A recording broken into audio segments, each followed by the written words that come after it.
आज गुढीपाडवा, नवीन वर्षाची सुरुवात आणि आपल्या संस्कृतीचा अभिमानाचा दिवस.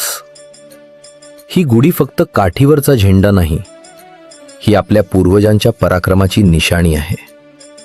छत्रपतींच्या स्वराज्याची आठवण आणि मराठी माणसाच्या जिद्दीचा अभिमान आहे.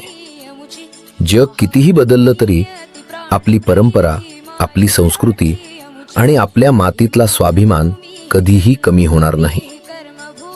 माझ्याकडून तुम्हाला आणि तुमच्या परिवाराला गुढीपाडव्याच्या आणि मराठी नवीन वर्षाच्या हार्दिक शुभेच्छा. अस्मानी झळके भव्य पताका भगव्या हजरी पटक्याची. महाराष्ट्र भूमी ही जन्मभूमी ही कर्मभूमी अमुची. महावंदनीय ती प्राणप्रिय ही माय मराठी अमुची.